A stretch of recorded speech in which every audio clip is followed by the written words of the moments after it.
All right, what is up, Dirt Sheet Radio? It is I, Neek, and I am going to be here joined by no one else. It's all me tonight. Nah, I'm just messing with you. So joining me are the usual boys. Bring them on in. We got some Dynamite to discuss. Let's go. Oh, yeah, it's Dynamite time. Dynamite. Yeah, let's do this. There we go. It's Up the the boys. hour. Gentlemen, dare I say, we had a colossal swerve at the start and at the end of the show. A lot to discuss here. A lot to discuss. Oh, man. Well, leave it to AEW, right? It's always those go-home shows. They always just get super crazy. And no, not the guy that moonsaults off balconies. Where do we begin? Oh, man. We got to talk about that ending. Steam sale, I understand completely. So if anyone notices my little tagline in the corner, this is going completely off tangent. We're not talking about Dynamite anymore. We're talking about Baldur's Gate 3 as we speak. I have spent so many hours thus far, just no productivity at all. I'm just addicted to Baldur's Gate. I'm playing my Dragonborn Paladin, trying to get my boy over to level 12, and I just want to completely dominate the game. Is that on sale right now? I even checked that one. I don't think it is, but one of my boys got me Baldur's Gate 3 for Christmas for helping him with a D&D character sheet. So nice. Shout out to Austin. But listen, fellas, Samoa Joe made a deal with the devil, sold his soul. Yo. Yes. Well, Demons are now tag team champions. Okay. Hear me out. What if we find out, because I've been saying this for weeks on weeks, what if we find out that video is just recycled footage to throw us off, and it's really Samoa Joe who's the devil? Could be it. After the night, I was like, that actually stinks. I hate that idea. I couldn't sit by and just allow this idea to go up into the universe without contention. Stop. Pull that back out of the sky. Well, 4 minutes into the show, we're getting pulled. That actually stinks. I'm sorry. This whole thing stinks. I'm so there sorry. are no bad ideas except that. Pro wrestling, push anything back. possible. Push back if you don't agree with me, but I am not digging this stuff at all, fellas. I am so branded. Sorry. I don't think it's about branding or anything like that. It's just it seems to suck the momentum out of the show for me, and I'm not here to book the better show. Like I'm not here to be like, I think this is how it would be better. I just don't like the way it is now. Like I can't offer any alternative, unfortunately. But this whole masked henchman thing has been kind of stinky, and now they're tag team champions. And now they're tag team champions. So it's like we actually haven't got away from it at all. We've dug further deeper into it. I understand that they put so much effort into it and they can't just like pivot away right now, or it would be like weird Vince Russo-esque booking, but I am not digging the way we got here. And I know it's because of Adam Cole's injury, and I hate that it was as unfortunate as it was, but I'm unentertained. I am de-entertained. But are you sports entertained? No. I want to tell you, I went to Collision a couple of weeks ago, and I got to say, it was not my favorite experience because we'd only been to Dynamite's, Winners Coming, Battle of the Belts, all the good stuff, Ring of Honor pay-per-views. But yeah, and what sucks is the next week's Collision was so much better. It just wasn't as great of a show. There were some good matches on it, but yeah. I still like the stuff. I'm more like tonight's episode of AEW. I loved all the match stuff. Like the stuff that I wasn't digging was some of the stuff outside of the C2, the devil thing, the Don Callis. Okay, so the Don Callis storyline, I'll actually give a pass to because I see what had to happen. They kind of stuffed a bunch of different story developments into one segment to try to replace Kenny Omega. It was kind of cursed, to be fair. But I wasn't digging that. And but just getting back to what we were supposed to be talking about, this henchman Samoa Joe thing. At least we finally got to give a little bit of heat to MJF versus Joe, but it feels like really late because we wasted a lot of time with Joe playing, acting like he was his friend all this time, and I kind of hope that was always the plan, but this kind of seems like a bit of a pivot, last minute pivot. You never know. I don't know though. Maybe y'all are enjoying this devil stuff. Where do y'all stand on that? I don't mind it, honestly. I don't mind it. I'm really, it better pay off good. I know that for sure, but I haven't really been too upset about it. The mask guys thing and the lights going off has been a little hokey, but overall, I like a good mystery. You know, I think when it comes to the actual devil stuff, the actual reveal of the devil, they were, in a way, they're painting themselves into a corner.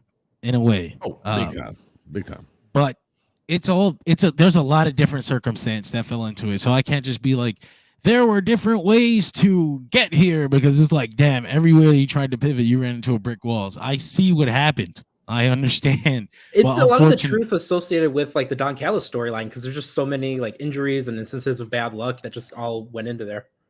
Yeah, that's absolutely true. I think that the way that the storylines played out, there's no excitement in any direction towards any particular option. Who could be the devil? Like, nobody's excited to find out who's the devil. Everybody just kind of expects it to either be predictable or be out of nowhere.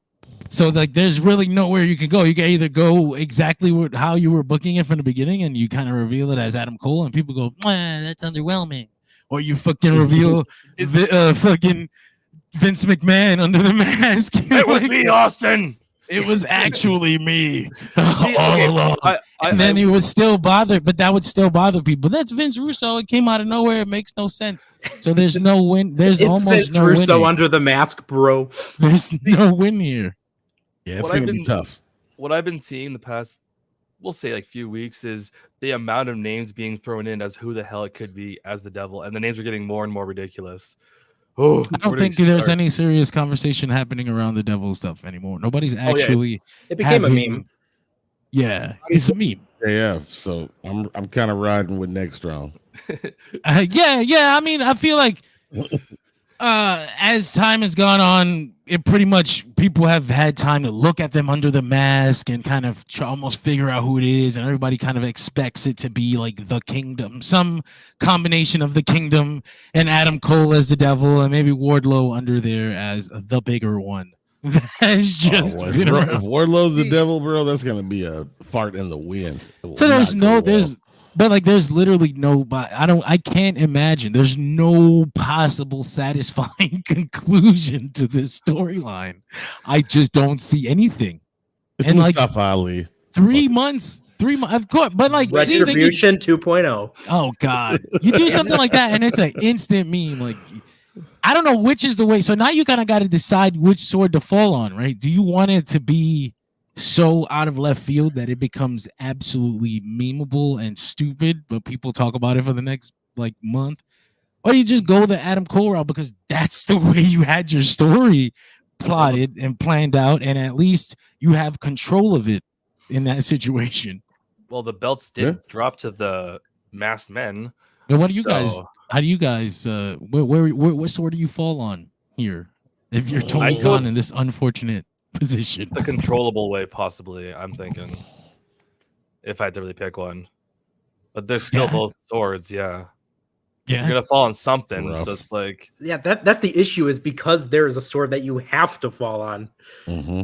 So it's like, which way do we go? I've seen someone pop on a comment. I don't know if it was on a YouTube video or where I saw this, but someone mentioning that Adam Cole not even being hurt to begin with, just pulling Kaiser Soze and just walking like it's nothing. He does the Kevin Nash blanket reveal. My leg was fine all along. Oh God! Believe it or not, I saw somebody somewhere say it might be Goldberg. Man, you see what I mean, though. You see, you just imagine.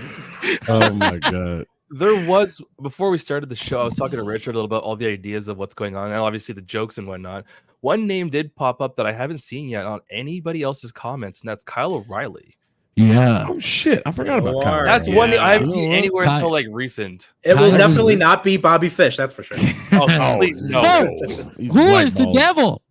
No, Bobby Fish. Kyle O'Reilly is distinctively. he's got a distinctive height. I'll say that. I don't want to call him. Oh yeah, he's a short king. That could all be Swerves though. The height, the build, whoever's behind it could all be Swerves. True. Guys, very true.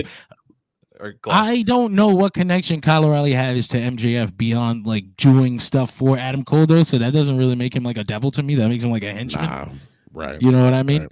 I think the person who's the devil will have to have a connection to MJF, and it will have to make sense. Unfortunately, the only people that are there it's Adam Cole, or some people had offered. I seen someone offer Swerve just for the sake of. I feel like that's just people like we're just trying to get Swerve into the title picture by any means necessary. If it happens, it happens. He's the devil. Then I don't care. Like he's got to be the next world champion. Put the belts on him already.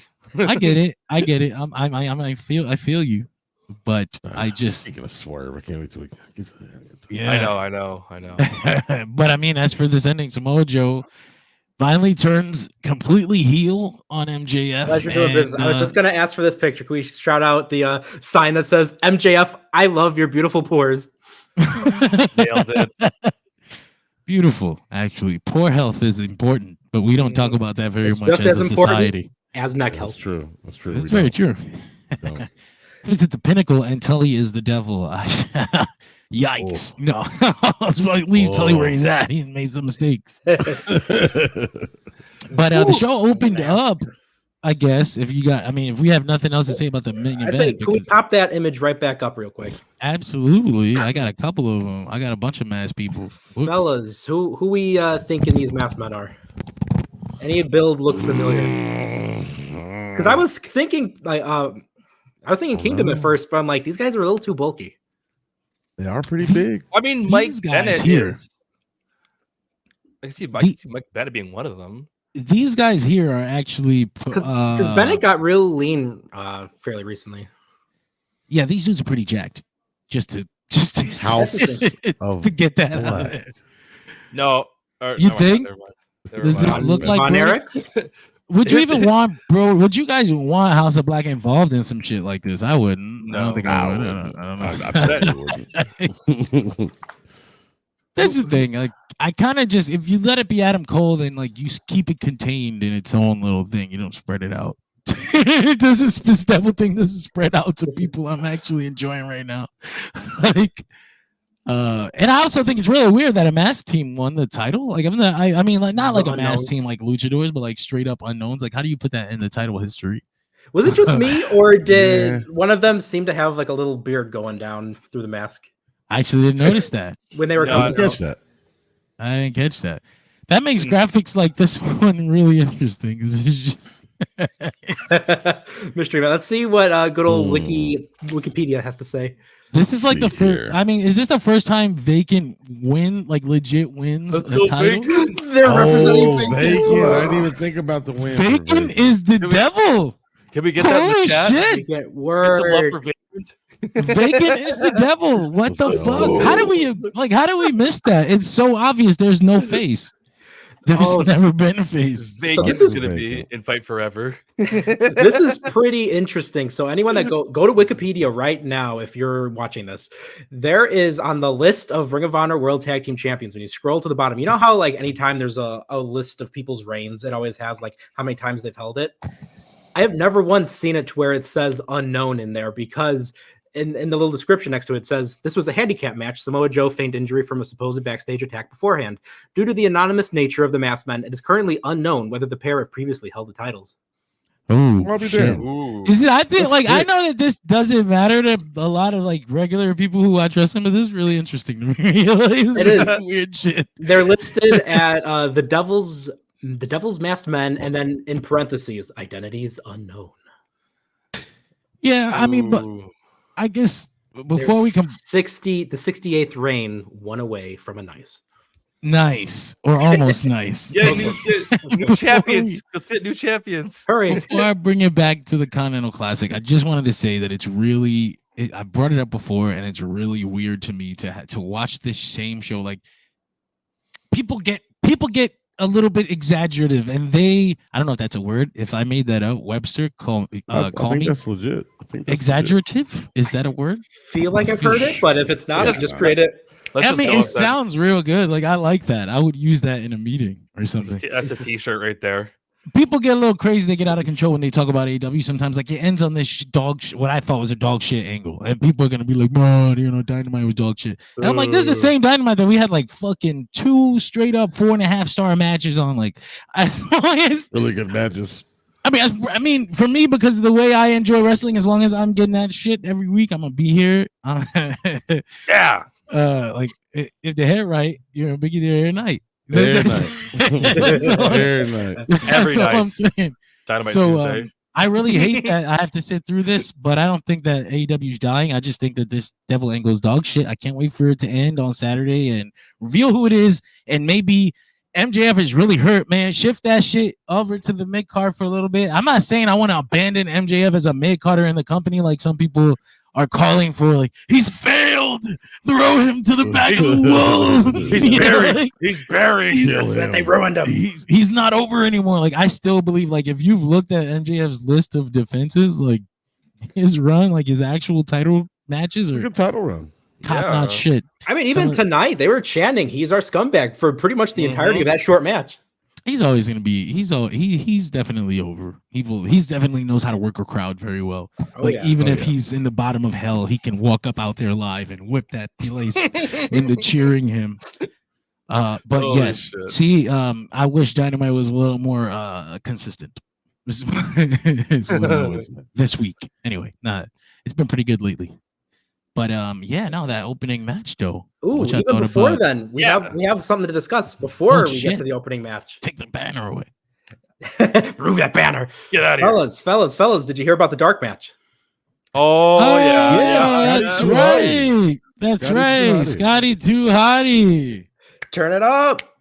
Yeah, Scott Taylor was teaming up. He came out. It's not Scotty Too Hottie, fellas. And he came out to the original Too Cool theme song. Oh, that's even better. It's been working in AEW for a while, actually. Yeah, since July, right? Producer. Something like that. Yeah, yes, sir. Since July, as a producer, he's putting the matches together.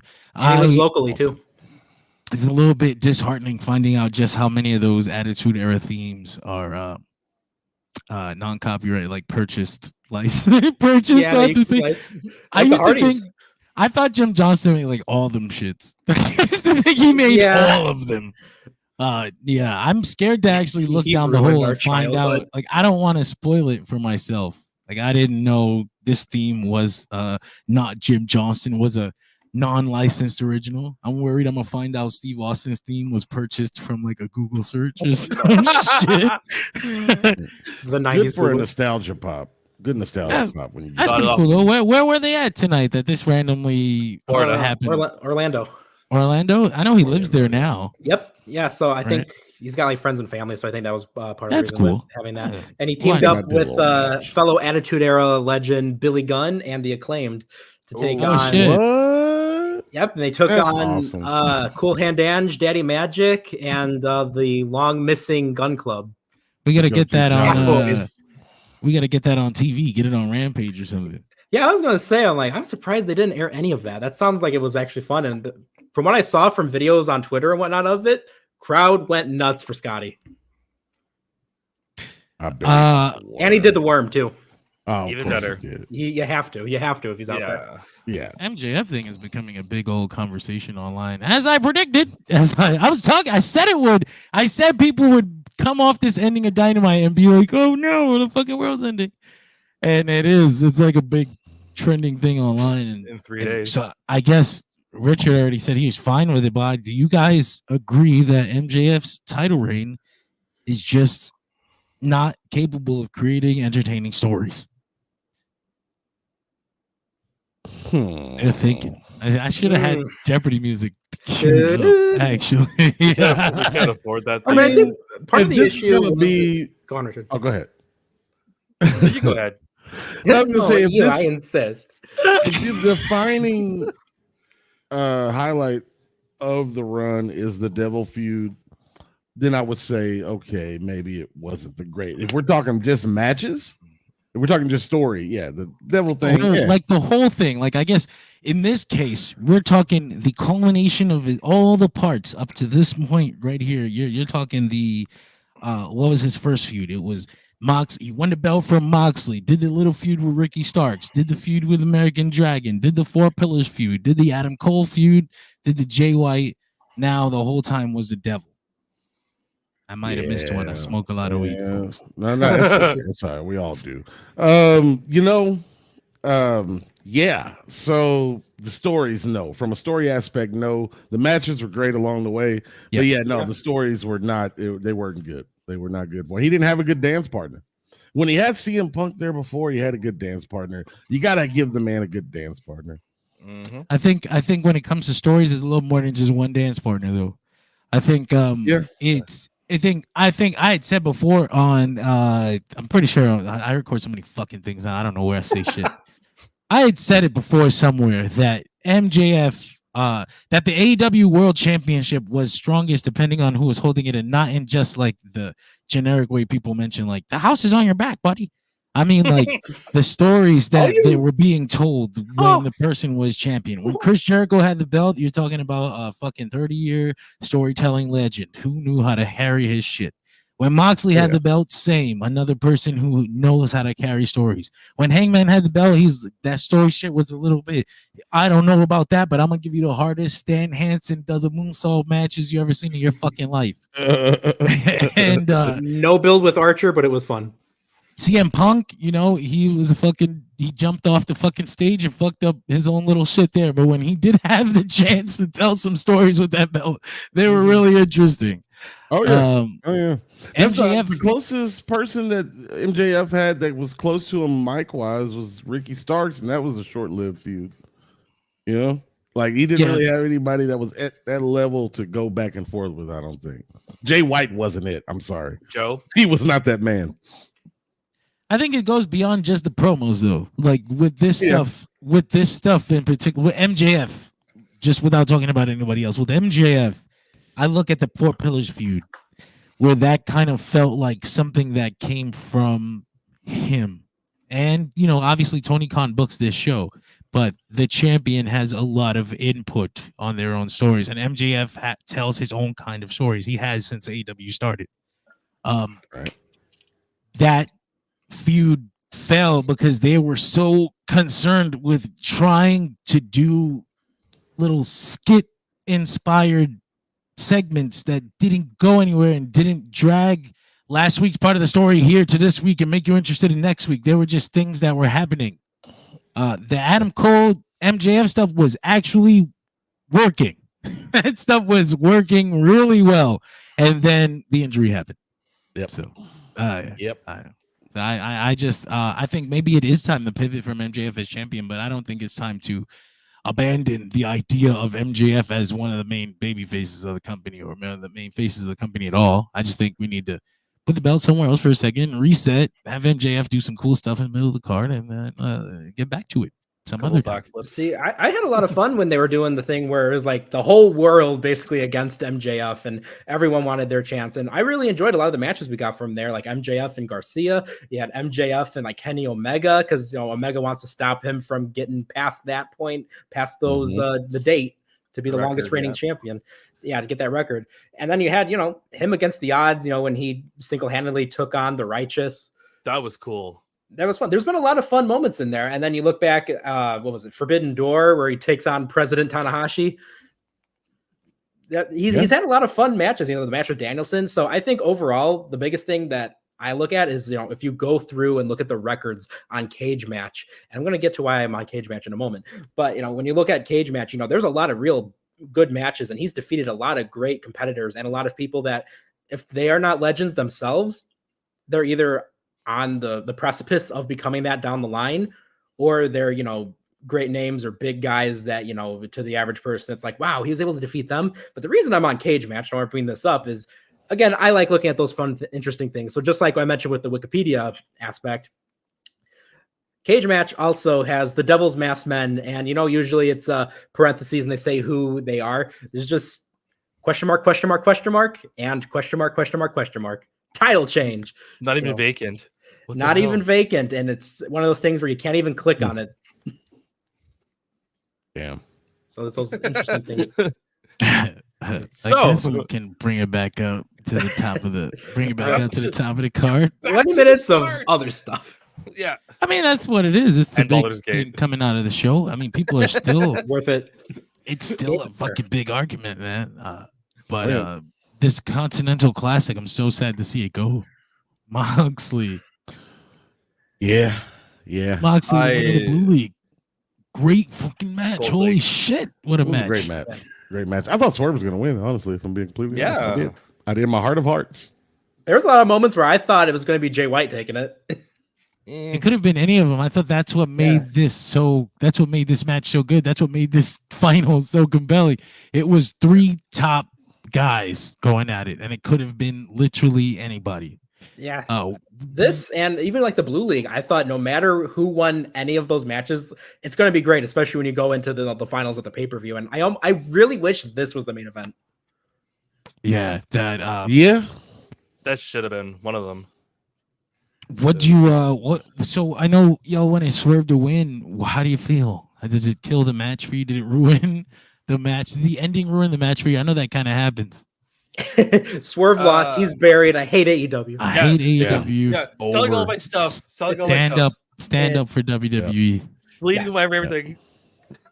So how are we feeling though? Are we all in agreement here? Or? Honestly, with the way, I mean, we're gonna obviously discuss it a little bit, but with the way they have it with Mox versus insert name, not to spoil it, I'd say it's a good setup, to be honest, with the two of them, especially with the promo that Mox cut later in the show. Like that promo was, oof, that was something. He brought it, and then so did the other individual.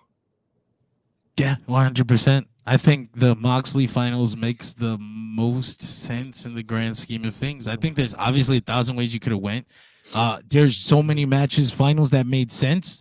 Brian versus Swerve based off of the interaction they had earlier this year. You could have done Brian versus Mox just because they're BCC partners. You could have done Jay White versus Eddie because Eddie got Jay White kicked out of New Japan. Any of these matches would have had story reason, but the Moxley Eddie connection is probably the one AEW fans connect with the most, considering how much history they have on this show. I mean, running it for years. Eddie Kingston went through PTSD trying to save this man. I mean, we usually talk about it in order, but we might as well put the finals together right here and mix them all up. Like Eddie Kingston and Jon Moxley will be the finals of the Continental Classic at World's End. Boys. Jon Moxley won his triple threat match. Eddie Kingston beat Brian. Both of these matches above 4 stars, in my opinion, at least. Oh yeah, solid matches, absolutely solid matches. Great TV matches. One of my friend Danny said the triple threat match was the best match he's ever seen on Dynamite, and I was like, geez. Not my opinion, but I think that speaks to the strength of the wrestling on this show all the time. Exactly. And look at the magic of that too. How often do we have matches where it's more than just 2 people and there's a realistic chance for any of the 3 competitors to win it? 100%. Doesn't happen often. I guess the question is, what do you do with Swerve and Jay White right now? Well, we know what's happening with Swerve, at least. Swerve will be facing Keith Lee in a match that I feel like they didn't heat up nearly enough. But Jay White bringing that back last minute, yeah, it just seems very forced. I don't mind that they brought it back. There was just zero, like it felt like there was no effort put into it. Like Keith Lee was like, "Hey, I just remembered that Swerve fucking broke my neck." Yeah, I don't remember that time. Rick Ross was out here and he fucked me up. I was scrolling on Instagram and I saw allegations and I realized, wait a minute. I want to kick his ass. Give me a match. It does kind of feel like Keith Lee just randomly remembered he has beef with Swerve, and Swerve was like, I just lost this fucking tournament. Now I'm pissed off. And if this motherfucker wants problems, then he's got them. He'll meet me at the pay-per-view. Yeah, we got a pay-per-view. Let's go with it. And you know what? Normally I would respect that. Like that's actually not bad, but like they had a lot of history going into this. A lot of history that should have been built upon. Like this should have been a heated ass match. Like unless and I'm not booking the show. Unless you're gonna use if I was booking the show, I'm not saying that I'm gonna be mad if this doesn't happen. But if I was booking the show, That's it. No more AEW. right? First of all, we would have been canceled June 2019, 3 months before we debuted. I was no, but no, I would start the feud. Like I would restart the feud with this match. Like this would be the beginning of it, and then we'd get into story stuff, and then we'd cap it off with some type of big stipulation match. That would just be me, because I feel like Keith Lee deserves to be built back up, and Swerve deserves not to lose his momentum while building somebody up. So I'm gonna say it's not all the time, but a lot of the time and some of the time, AEW has a bad case of not properly building something up. Yeah, just like we were just saying. It's like they like stuff can be set up months in advance. It makes you think about it and want it, and then they're just like, hey, you know what? Fuck it, send it. And sometimes I wish that they would take it slower, take it a little slower. A slow burn. I mean, look at exactly like we mentioned earlier with the main event Swerve at the end. You know, they could have easily carried out for like 2 weeks a bit of promo work and story with Joe betraying MJF, but instead we have it literally a few days before the pay-per-view. Yeah, right. I think that, and part I've heard Tony Khan talk about this, and he does it on purpose, and I don't know what's the logic. Like he swears that announcing the match within the last 2 weeks of the pay-per-view dries up the buys last minute. And it's like, why do you think this? Where do you get this from? Who said this? Like, who told you this? I don't know why this is the way it is. But then that's not the issue, because sometimes he will do the build for fucking 3 months, and then he won't announce it till the last week. It's not every time, but sometimes. Yeah, it's inconsistent. Yeah, I didn't like it. Although part of me also respects the restraint of not having Keith Lee interrupt the Continental Classic Finals. Like, we really stuck to that clean match thing, like all the way through. Because for everyone, I was worried that this was going to be the one where they fucked it up. Thank God they didn't. A little bit of shenanigans in there. Shenanigans. Mariah May announced that her debut match is next week. I thought it was actually a great. Yeah, nobody cared about Mariah May. She's just too young here for people to care. I thought I actually had a good chuckle of her being like, 2023 doesn't have the right energy. So like, oh my God, I'm gonna debut next week. I was like, okay. Yeah, I can dig it. and then who popped out of the curtain behind her? The Queen, with her ultra fashionable self. I like she came out strictly business. Like, it was hilarious, actually. She was sprinting. Very fashionable, absolutely heated. I'll kill you, blonde woman. Tony Storm, as always, excellent facials. God damn, she is. The show. Absolutely fantastic. Luther the Butler. Luther. I can't get. Can we appreciate too? Sorry to interrupt you, John, but like having Luther grab Tony Storm and Rio jumps on both of them. Splashed her in the. That was nice. that was great. Hilarious. Good stuff. I mean, it is what it is. I heard people saying things like, I wish there was a women's Continental Classic. And I was like, well, you got to restructure the whole division for that, because I don't think you could put you can't just put the people that are on TV in that shit right now and just expect it to take time. Yeah. A lot of the people who can do things like that are lower on the card, and they would just not cared about. Like, you can put Mercedes Martinez in here and people can be like, I don't give a fuck. Like, she's on Dark. Cool. The people that are on Ring of Dark. But, after the Ring of Dark, Ring of Elevation. Ring of Elevation. Yeah, Tony Storm is definitely killing it right Absolutely, now. JF. I guess I was gonna bring up Miro and Andrade, who I mean, listen, it's a great match. I'm down. It's another one of those things where I'm like, they didn't really heat this up. Build, Are you not sports entertained at all? And had a lot of build, and a little bit of build that did go into this. and the person that kind of was the catalyst for the majority of this feud is kind of out with the surgery right now. Yeah, but I mean, I'm fine with that. Unfortunately, I haven't been feeling the Lana work, the CJ Perry work. She's just happy to be back doing something. You know what it is? Her segments, man. When she talks, it's like fucking high school drama class. Not organic. Like, Miro, you don't want me to be a manager, but that's okay. I'm going to do it anyway. I need this for myself. I need to develop as a woman, and you will not control me. I'm like, Gail, kill me. Like, I would rather die than to see Miro involved in this garbage. And what pains me even more is it's his idea. Like, it's coming from him. Like, yeah, no, that's all him. He doesn't agree to a lot of things. That's just and this fucking douche dumb motherfucker. I'm sorry, I shouldn't be. Sorry, but holy shit, you could have been in the goddamn Continental Classic. Andrade came out of that thing looking better than he's ever looked in AEW, and all he did was go out there and wrestle matches with top level wrestlers and win sometimes and lose other times. And he came out like real Latino man. Like fucking as cool as fuck. Miro's like, who am I? Like, I don't want to lose. Like, fuck you. Now you get to go into this pay-per-view with nothing. You go into this pay-per-view with no momentum. And whose fault is that? It's Tony Khan. You should have forced him. That fucking big douchebag doesn't want to do jobs. I'm not gonna have some uninspired motherfucker out there in my ring wishing he could be back on the TV in the other company. Like, no way.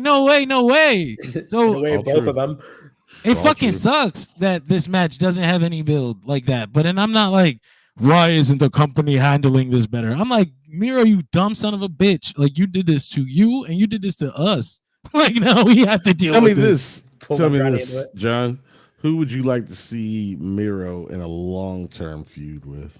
There's so much potential for so many different wrestlers to tell so many different kinds of stories. If you want to do a long-term David and Goliath thing, like Daniel Garcia's on his verge of popping up, like him and Miro, him trying to get a win over Miro will be a great story. If you wanted to do neat, you go back to him and Hobbs. They only had one match at All Out. They didn't even do a whole story there. They got fantastic. Brian, they only had one match with him at one point. There's so many people in this company. Okay. Bro, I liked when Miro had beef with Malachi and he was calling them pagans. Right? I thought all that was fantastic. That was great. Come on, man. There's so many different, like, personally, I love wrestling matches. I want to see Miro in there with people just like Andrade, just like the Bryans, just like Daniel Garcia, just like pretty much everybody in this damn company. Hopefully 2024 is a big reset. Hopefully we see a lot of good things coming. Maybe Danielson's going to be running shop a little bit more. Remember too, like Daniel Garcia would work perfectly in this role because, I mean, number one, he's going with the name Dragon Slayer after defeating Danielson, so that's already cool. And then number two, look, he got that one victory finally over Brody King of all people. He'd be a giant killer. Exactly. The new giant killer. The new giant killer. Exactly. Oh, come on, man. There's so many different ways. Like, as a matter of fact, you know what I would do? The one that he didn't want to do. The story that Miro didn't want to do. The fight, the feud with Hangman. Miro and Hangman match. In the fall of I want to say 22, after he disappeared after All Out, and people were like, where the fuck is Miro? He did all that shit with the House of Black and disappeared. They offered him a match with a Hangman, and the feud with not just a match, but like a pay-per-view story leading into it. And I presumably he would have lost, and he was just like, no. Like, I don't know. I don't know the context of his no. I don't know his explanation. All I know is that there was a no. and thus they moved forward without him. They didn't even try slotting him anywhere else. They were like, well, fuck you then. I think, who did they do? They did Hangman and Moxley, and then Hangman ends up getting a concussion, and then we come back and they do the Texas Death Match and all that shit. Legendary stuff. I love that damn match. Underrated in 2023. It's not going to get any rewards, but Hangman, Mox, great match. I mean, what else is left tonight? Everything was stuffed up in that C2. There's a couple smaller things to still discuss. That's right. Of a fantastic moment that for someone that's not going to get any rewards from it. Action Andretti destroying that bottle of water. Come Whoa. on. What Yeah. Let's talk the about it. fuck Let's talk was about it. that about? Let's That talk was about it. crazy. I didn't know a human could do that. I thought that was just a meme. I never knew someone could do that. That He was was great. so serious when he did it too. Like his face was just like it was like I was poker confused when he. face. I thought he was gonna do a bottle flip, and I was like, "Why would he do a Me bottle too. flip right now?" All right, well. So I knew that he was gonna do something with the bottle, like you said, bottle flip. I was just like, what talent? What random ass talent is he about to pull out? I never thought he was gonna throat a bottle. Andretti. of water. Like from a scientific standpoint, how does that work? Because just Throat. doing it makes me You feel need a so. lot of throat. So much. You need- Thank God for Google. Open your Because that's the thing, like that's just going down. Like you're not really like going through the process of actually swallowing it. to breathe No, through your no. nose. For everyone Young man's- who wants to be in on the context, if you didn't see it, Action Do we have Andretti do we took have a bottle shot? of water and just like was getting ready to chug it, and then like smashed the bottom, and all of it went down, and he drank it like it was nothing. No, he didn't drink it. He just swallowed it. Yeah, He he doesn't just know what swallowed I all did the water. either. It all went down like instantly. Even the Martins were just like, That I boy has a enjoy- wide throat. I enjoy the thing they're doing with Orange Cassidy, where people are just like talking about some whole other shit, and he's like, "Fight me." Like, what is- Just venting. Why? Fight me. I'll see you out there. Like, oh shit, okay. Why? But you got two douchebags who couldn't, like, these three douchebags could not sell it. They couldn't sell it the way it needed to be sold. I thought they were just confused up there, and it didn't seem like they were selling it confused to Orange Cassidy. It was just like confusion, like, what are we doing in front of this camera? Like, how did we get here? Where did we go from? They're all young. God, well, somebody grab him by the arm and tell him to shoot that shit over because yuck. Someone needs to get a manager ASAP. I need you I to just react noticed- more authentically.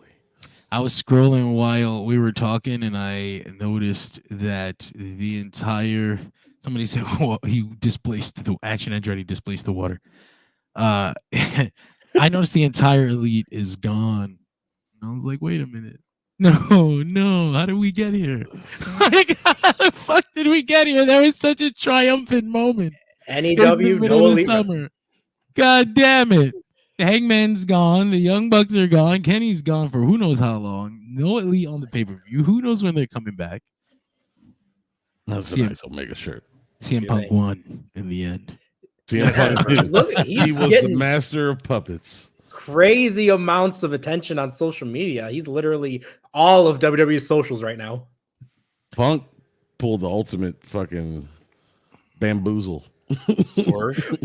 Punk was not even on the show, taking over another one of these I'm AEW sorry. topics. The man is a beast. He's a beast. I'm sorry. I don't even know how he did I it. can't. I don't even know how he did it.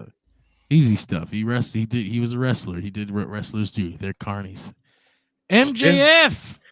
Roderick Strong's MJF Devil Board.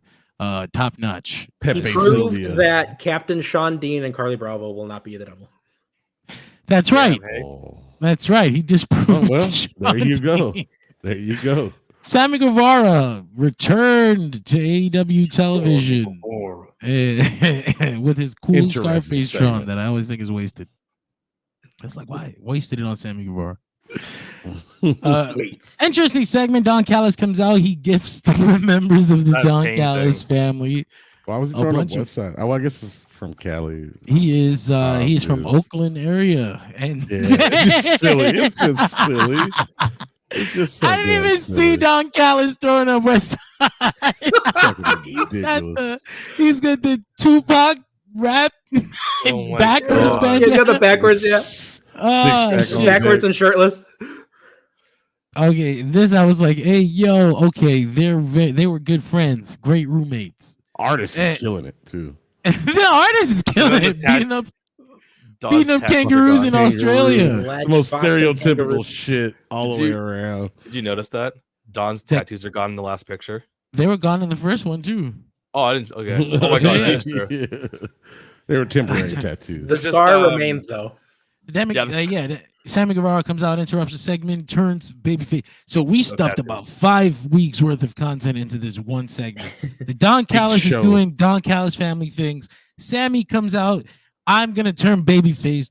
Jericho comes out, saves him from getting his ass beat. Which, by the way, what a weird babyface turn. Why was he even mad? Like, what was he mad about? Like, this is a beautiful picture. Great like, picture. He's really, like, at it. It's a great. he's like, why would you put my baby in this photo? Like, that is an absolutely there's love. Like, that is. Can we appreciate Hobbs taking up half of the size of the frame? Bro, Hobbs looks so happy. Hobbs would have been the best Godfather. Like, look at him. And Sammy's like, how dare you? Like, what's your issue? The Don Callis family is absolutely justified. I love when he was Sammy was making reference to everyone, and then he ignores Fletch, who's got a title, and Fletch is just like, what about me? Yeah, exactly. Fletch replaced him, right? That should be where the beef is. But I mean, if I'm giving out gifts to my friends and one of them disrespects me like that, I expect all the other people I gave gifts to be his ass too. Like, this is real shit, and I respect it. Curb stopping. So that's one segment. Jericho comes out and saves him. Sammy returns to Jericho. That's 2 segments. They get jumped by Billy Stark and Billy Stark. Fuck you, Christian. They got you. Jericho. They get jumped by Big Bill and Ricky Starks. That is another week's worth of segments. Then they get saved by Sting and Darby Allin. So now we somehow went from Sammy leaves the Don Callis family to Sammy replaces Kenny Omega against Ricky Starks and Big Bill to Sting and Darby Allin enter themselves into the tag team picture against Ricky Starks and Big Bill and possibly also Chris Jericho and Sammy Guevara. So it's a lot. It was a lot going on.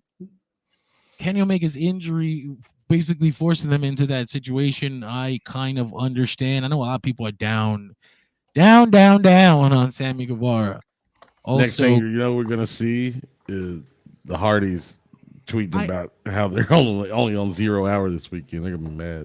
I sometimes wonder about the disconnect between the internet and live audience fans, because I know with WWE it's like the internet fans are like full minority, like you don't mean shit, your fucking opinions are nothing, like 2 million other people are gonna be cheering all the shit that you think is garbage anyway. But AEW, you would think that the fan base is a little less of the casuals and more of the people online, but I really believe that a lot of people who watch this show are just like possibly just WWE fans, but people that don't know fuck shit about the internet. Because a lot of the stuff that I have a problem with, like this devil shit, I fucking hate this shit. And the live crowd is like, yeah, the goddamn devil's henchmen are the champions. I don't know. Like, am I wrong? Like, is it me or are the children wrong? Like, I don't know anymore. I'm so out of touch. This Don Callis thing, I'm watching this and I'm like, man, I thought it was a little flat, and I thought it was weird because just a couple months ago, Sammy had turned and Jericho, and it wasn't that long before there were problems, and his only problem is that they painted him a really nice picture, and I'm not sure I can get behind this. It's not a serious issue. It's not. And I don't know, and it was hard for me to buy it. All right, so I'm with you. I'm actually more excited for the prospect of Sting and Darby Allin being tag team champions than anything. That'd be sick. Especially on a retirement tour. Did you see the shirt in the background of that Sammy Chris Jericho picture? The one T-shirt in the background. Cool suplex, bro. That's a great T-shirt. I need that T-shirt. Oh shit! We lost Richard entirely. He rage quit. Oh no! I literally looked away and I looked back and I'm like, oh wait, he is gone. I saw his back. Where's he going? I'll miss him. Oh, that was, I mean, you also, after that, you had Edge and Christian. Bullshit. Edge and Christian came out to do a backstage thing, and then it didn't happen. With Nick's mom. Nick Wayne's mom in the turtleneck, by the way. That's true. That's fantastic. Oh, Mother Wayne. Mama Wayne. Mother Wayne is what Christian insisted she be called. Mother Wayne. His matriarch. his matriarch. Poor Luchasaurus. Because Where is he? this angle is so good. This is so good. Like Christian, Nick Wayne, and Mother Wayne, the matriarch to his patriarchy. Like this is so good. There's no need for Luchasaurus the adopted to come back. brother. He's got to come back as like the deformed Bart Simpson twin. Like, that's in the attic. That's the Hugo. storyline. Killswitch has been in the attic for weeks. Remember, too, he basically sacrificed himself to stop Adam Copeland. Which, speaking of which, we should talk about that a little bit, is once Adam Copeland did show up, obviously runs right in, starts attacking Nick Wayne, starts attacking Christian Cage. Referees couldn't break it up. Security couldn't break it up. So they had to get other wrestlers to come out and break it up. And you know when wrestlers got to clear out that it's going to be something. I thought it was funny as how they had Brian Keefe out there. Yeah, notice they had Brian Keith, the bounty hunter, and they also had the Von Erichs. The Von Erichs are in there. Did catch the Von Erichs. Marshall and Ross. I saw that. Sky Blue came out there for her match against Chris Statlander, and I thought that was, first of all, I noticed immediately they added about 1.5 inches worth of fabric to the back of her outfit. They were like, all right, that is outrageous. We need to cover that shit up. This is PG. It's not only silencer on that thing. Not only because not only was it already like bam, it was eating the thing up on Saturday. Like that shit was getting eaten up. There was full ass cheeks. Pop on 3D glasses and just slaps you in the face for watching the show. Kyle Fletcher is like a king among kings for winning that prize. Dante fumbled the bag. Forget the belt. He's got Sky Blue. I thought it was a real surprise for Sky Blue to get a win over Chris Statlander, even in the way that she did it. Dude. Oh yeah. That's Chris has been on. But that was sketchy. That being said, well, one, it was sketchy. Landing. She took a little long to actually perform it, and I was like, uh-oh. Mm-hmm. But two, I actually found myself thinking before the match even started that it would be better off. It would be a good win for Sky Blue, I thought, and on her momentum. And I didn't think Chris would be hurt by it, and she wasn't. I thought, especially with the way Julia Hart interfered. Mm-hmm. I didn't expect them to continue the fucking Abaddon thing. What was that about? I don't know why. Abaddon, no. Santa Rosa. No, I didn't. Unfortunately, I gotta run real quick. I gotta help the wife with something real quick. I gotta. It's all good. Here. Okay. Oh no, GG's. We'll do this. Are we doing this Saturday? Yes, sir. World's End. World's End. Yes. At the end of the world for the PPV. Hopefully, we have a lot to talk. PPV. We can say PPV. PPV. Not PLE. PPV. That's somebody else. We'll catch you, man. Y'all take it easy, bros. You too, man. So I got a question before we do the thing we always do. At World's End with Abaddon and Julia Hart, what do you guys think? What do you mean? Like, what are they gonna do? Who's gonna go with the belt at the end of the match? Oh yeah, I mean, there's no real question there. Abaddon will be losing. It'll be interesting. Yeah, it'll be interesting. And it's not on Halloween. That's so crazy. I'm not the biggest. Like, I actually was fine with Abaddon just showing up once a year. Like, I would have been fine with that. I had no issue. I'm not the biggest. Like, I think she's fine. Like, I enjoy wrestling. I don't enjoy bad wrestling. And I don't think that Abaddon is the kind of wrestler Julia should be in extended feuds with right now. But I see what they thought when they figured, like, oh, they're both gothic, they're both scary. But I didn't think, like, 4 weeks worth of this shit. 2 weeks and then a match on Collision, and I would have been okay. Yeah, this gets more build up than the main event. Yeah, seriously, that's messed up. I just more thought about that. Fucking Julia and Abaddon has more build than Keith Lee and fucking Swerve. Oh, yeah, I can't do this. No. And I love Julia Hart, and I really love Julia Hart, and it's weird because I don't enjoy that kind of wrestler, but like I said before, I have an attachment for her since I've watched her develop for so long, and I think she's developed very nicely into a great asset for the company. Yeah. But fuck me, I hate these kinds of matches. They remind me of fucking stupid entertainment shit that I don't enjoy. It is what it is, though. I mean, that is what it is. That was AEW Dynamite, unless you fellas have more words about that before we go. We do have the World's End pay-per-view this Saturday. I was just going to say, they announced the 20-man Battle Royal on the pre-show. Winner takes on whoever wins between Adam Copeland and Christian Cage. Oh, yes. Julie Hart retains doing an assist from Sky Blue is my bet. I've got one prediction for the 0 hour match. Which one? The 20-man match, that one. My prediction, someone comes back. Ooh, on the pre-show? I mean, they don't usually care. Like, they treat their pre-show like it's the first part of the pay-per-view anyway. Like, they legit do. That's why sometimes I feel weird watching the pay-per-view from the first match on the pay-per-view, because the way they book it is like the show actually started an hour ago. Yeah, that's how they treat it. I respect that, but at the same time, it's just like we've been so conditioned for years that like the pre-show is not important. Yep. It's there. But so you said somebody's coming back. Who could possibly be missing at this moment that would come back? We don't know. Then why'd you make that prediction? No. We're trying to rile up the viewers. No, don't do that. You have to mean what you say. No, I do mean what I say, but like I said, there's like a few people you could name that are on the injured list. We mentioned one earlier, but he might be in the Devil's Henchman angle, which was Kyle O'Reilly.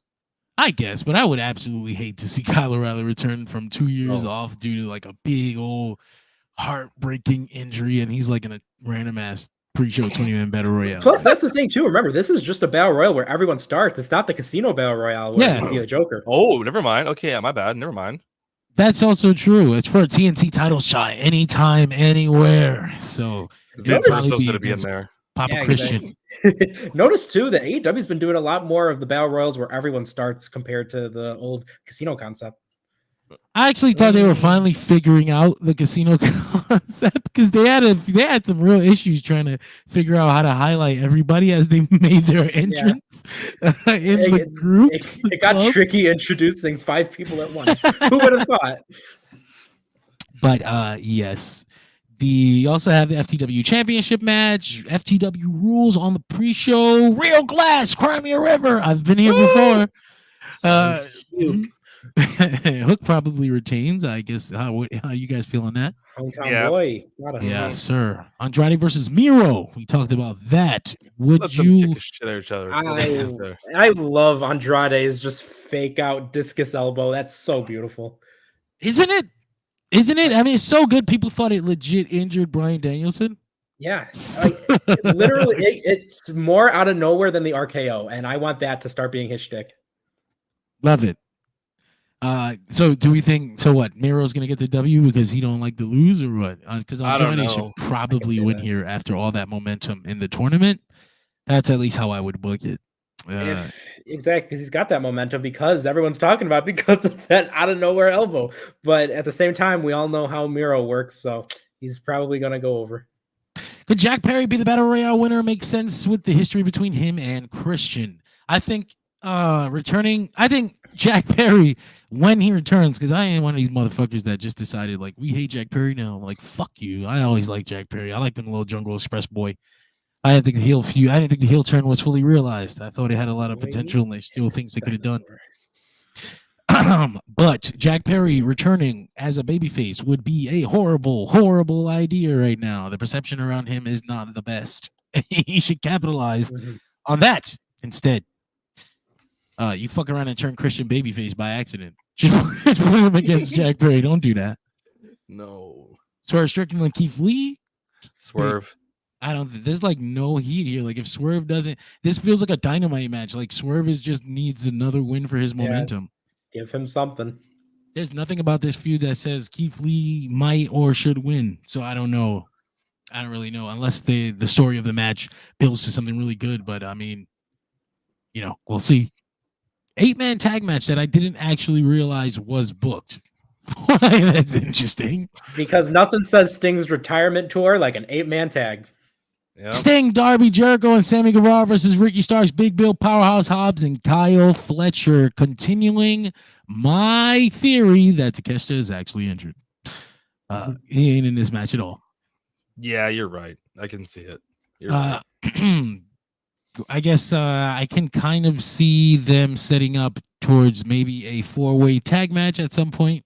But if it was me, I really want to get that tag belt off of Ricky anyway, and maybe get him into something more significant. Put those belts on Sting and Darby just to give him something really cool before Sting finally leaves. One last run with the title. And honestly, I I was really surprised that they did this as an 8-man tag and not a 4-way. They're undefeated as a tag team, and I believe they should have challenged for the AEW tag team titles like many times over. So like, it's real, like based on their own rules. Edge and Christian, no DQ. Does Edge finally do it here? Kind of makes sense for him too. Yeah, honestly, yeah, I'd say this is the time to do it, and then probably have someone that he's been wanting to work with. So want to queue up the list of people that he said he wanted to wrestle in AEW. Whoever is going to be on there is going to win that battle royal. I can see it. All right, I can see that. Absolutely. I think we will be able to tell who's going to win this match based on who wins that battle royal. Honestly. Tony Storm and Riho. Yeah, John, who's gonna win that? yeah, totally the wrong person. No, Tony Storm has to win this match. There's just no she's on a roll as champion. There's no real reason to put the belt on Riho, as she's probably gonna go back home after this. So but it's gonna be a great match because both of them are top-notch wrestlers, and beyond all the character stuff that they've been doing on TV, regardless of how you might feel about it, I know that Tony Storm is a top-notch wrestler. No, so, that gimmick is seriously like the most over thing right now in the women's division. I love it. It's the only over thing in the women's division. It's ridiculous. It's ridiculous, but it's so Julie Hart's right there. I'm just talking shit. We also had the Continental Classic Final. John Moxley versus Eddie Kingston. There is literally only one way to end this. The boyhood dream. The boyhood dream. This is actually like insane. This is the kind of shit that you can't even dream about. That as a child, you dream about it and you don't even expect it to happen because you kind of lay there and you watch these matches as a teenager and you wish, like, I wish I could be the first person to unify the Triple Crown Championship. Like, I wish I can go out there just like Kawada and Misawa and Kobashi and Taue. Like, I wish I could go out there and become, first of all, Triple Crown Champion in America. Could you imagine the first ever American Triple Crown Champion based off of the All Japan Pro Wrestling Triple Crown Championship? Like, this is the shit you put in your fucking notebook. This is like real dreams. This is real boyhood dreams. I need this.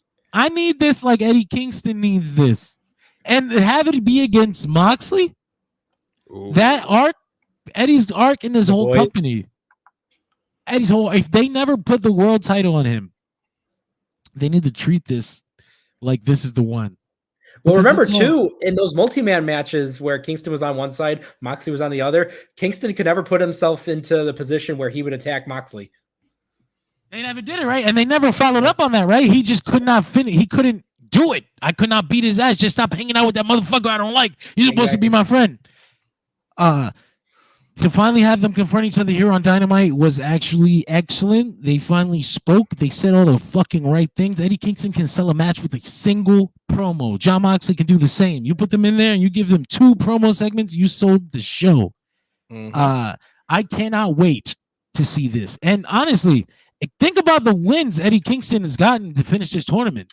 You're talking about pinning Bryan Danielson, who rarely gets pinned in the company. Pinning John Moxley, who rarely gets pinned in this company. To become Triple Crown fucking champion in America. Become Kawada. First ever on Kawada, to become Misawa, to become Jumbo Serrata, to become fucking I can go on forever. Like, this is insane. It's incredible. And to me, as a big 1980s All Japan Pro Wrestling fan, this is like a dream to watch. The Continental Classic tournament to crown the first ever AEW Ring of Honor New Japan Pro Wrestling Triple Crown champion in America.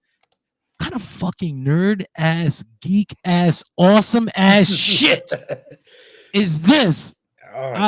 Embrace the nerdiness, Tony Khan. Please give us. I fucking love this, man. I loved this. I love this so much. This is all the shit people are going to talk about and all the problems people have with AEW and all the things that they have issues with and all the picking and knitting and all the shit they have a problem with on Dynamite.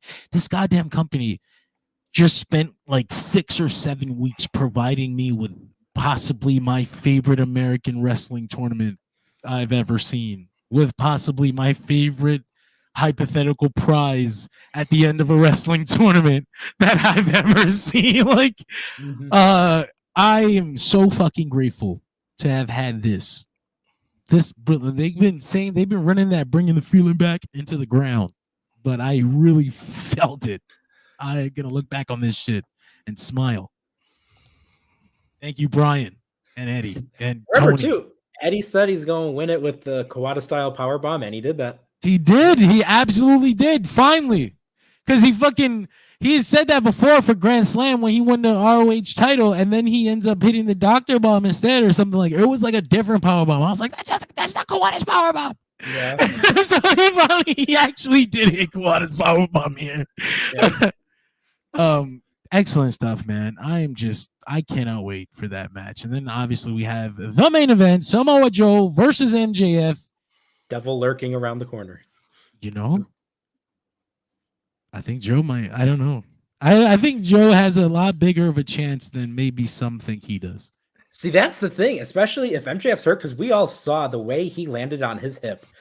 Like, oh, that was brutal at the pay-per-view.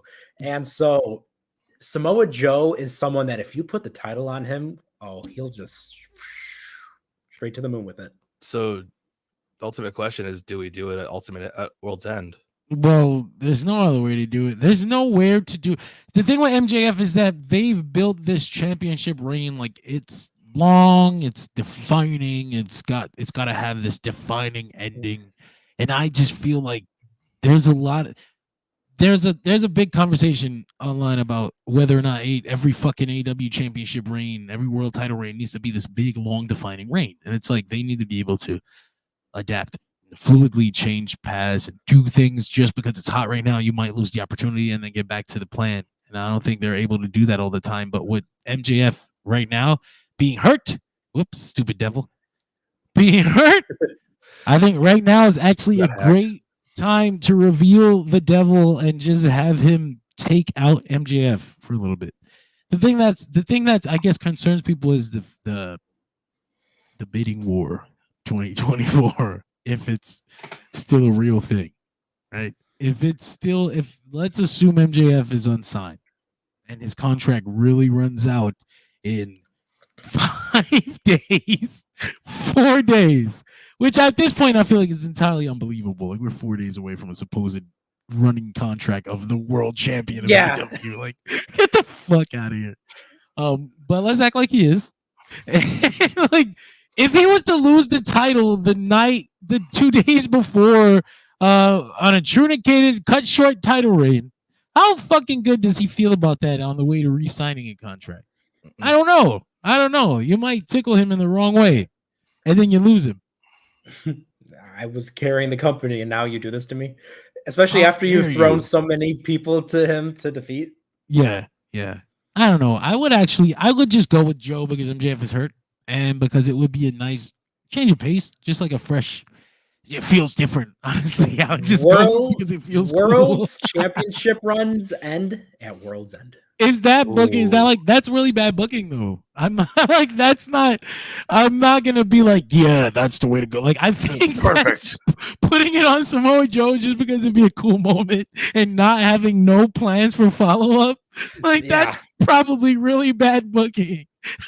I'm a really bad booker here. That's why I don't run this company. And listen though, that being said, imagine the promos with anyone if Samoa Joe gets the title.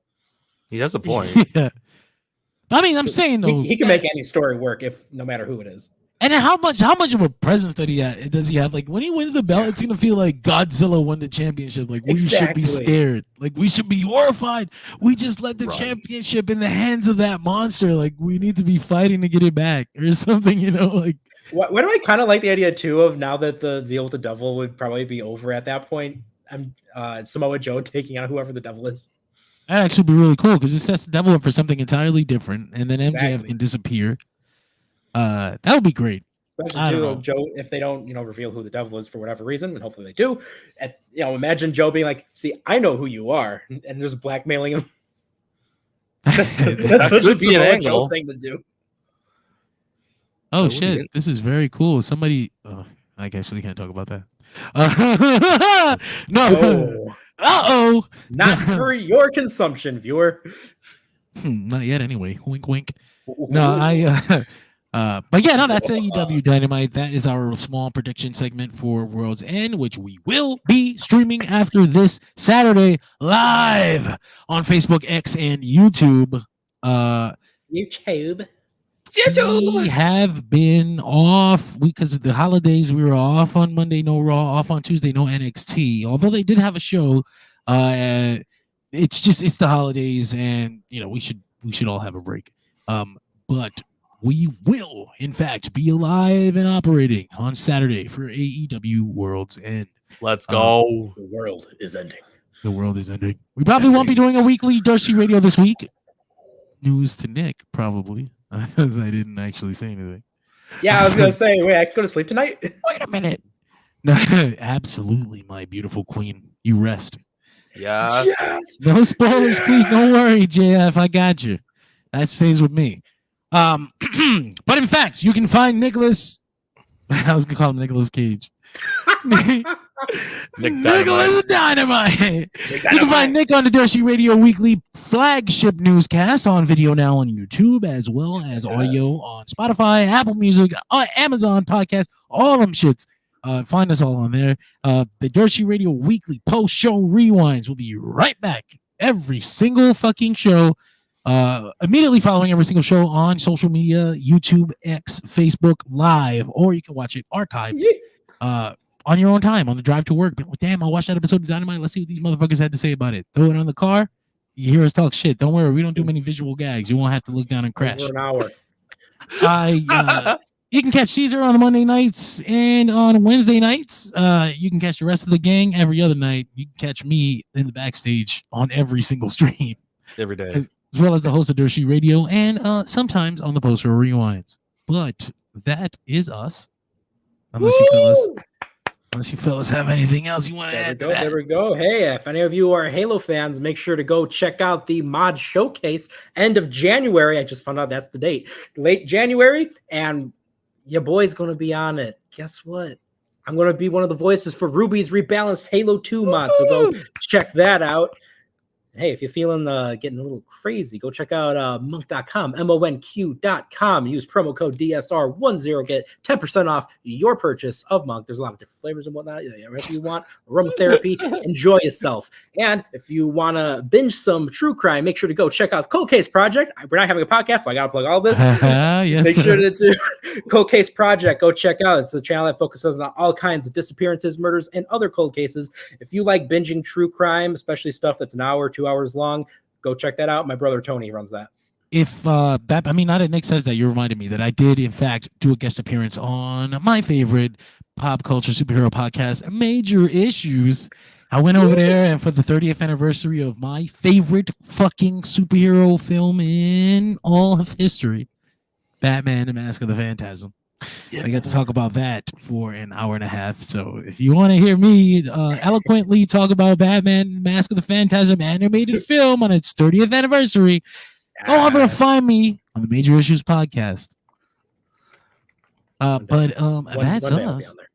You should. I mean, shit. You let us know, man. We do so much shit over there on Major Issues. We talk about comics. Like sometimes you gotta commit yourself. Like sometimes we do a fucking podcast about fucking 72 issues of Green Lantern, man. It be that way. Listen, we ever go over those like Halo graphic novels and comics? Ooh, I'm gonna be ratting for that's days. Beautiful. Worth of stuff there. I love it. But Caesar, got anywhere you want to let the people know to find you? Pretty much everywhere, like you said, on Mondays with the after show Raw, and then Wednesdays after with you guys on Dynamite, and occasionally John, you're here too with us, hanging out and talking shop. Woo! And of course Saturday, like you said, World's End. World's End. I'm excited. Come all. I'm excited. I'll see you guys there. I'll see you there, JF. All right, Sunday morning for you. Sorry about that. Gosh, that's gotta suck. I mean, that'll be me on the New Japan show. As I actually was gonna bail because I got my schedule changed at work and I drive a bus. And I was like, damn it, man. I gotta start at 6:30 in the morning, and shows usually go, but I'm on West Coast. And I realized that the Wrestle Kingdom show might actually end in time for me to get like the 2-hour nap. So I got and if not, I will drive that bus on no sleep with a Monster Energy drink in both hands. God damn it. But we will be doing the live Dirt Sheet Radio Wrestle Kingdom watch along, man. Next Wednesday. Live. I am a maniac. I do this for you. I do this for me. I do this for us. I do this for we. John's having a heart. Everybody. No, talking about my heart, that shit is gonna have an attack because I keep fucking pushing this shit too far. It's the love for you. Yeah, it's so much love. It's actually gonna clog up an artery. I will see you guys next week. We'll see you guys on the next episode of Dirt Sheet Radio presents a post show rewind. See ya.